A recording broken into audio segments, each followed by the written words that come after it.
ಈಗ ಸ್ವಲ್ಪ ಎಣ್ಣೆ, ಕರಿಬೇವು, ಚಿಕ್ಕದಾಗಿ ಕಟ್ ಮಾಡಿರೋ ಈರುಳ್ಳಿ, ಈಗ ಚಿಕ್ಕದಾಗಿ ಕಟ್ ಮಾಡಿರೋ ಹಸಿಮೆಣಸಿನ್ಕಾಯಿ,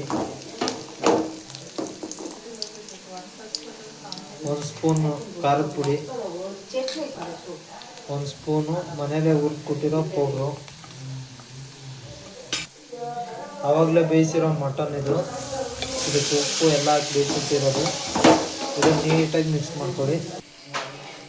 ಈರುಳ್ಳಿ, ಕೊಬ್ಬರಿ, ಶುಂಠಿ, ಬೆಳ್ಳುಳ್ಳಿ ಹಾಕಿ ಮಿಕ್ಸ್ ಮಾಡಿರೋ ಪೇಸ್ಟು, ರುಚಿಗೆ ತಕ್ಕಷ್ಟು ಉಪ್ಪು.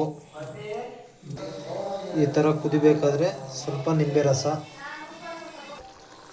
ಫೈನಲಿ ಈ ಥರ ಬಂದಿದೆ ನೋಡಿ ನಮ್ಮ ಮಟನ್ ಫ್ರೈ ಇಲ್ಲಿಗೆ ರೆಡಿ ಆಗುತ್ತೆ.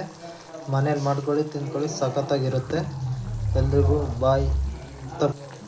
ತಪ್ಪದೆ ಎಲ್ಲರೂ ಸಬ್ಸ್ಕ್ರೈಬ್ ಮಾಡ್ಕೊಳ್ಳಿ, ಲೈಕ್ ಮಾಡಿ, ಶೇರ್ ಮಾಡಿ. ನಿಮ್ಮ ಪ್ರೀತಿ ಸಪೋರ್ಟ್ ಯಾವಾಗಲೂ ಹೀಗೆ ನಮ್ಮ ಮೇಲೆ ಇರಲಿ. Love you all.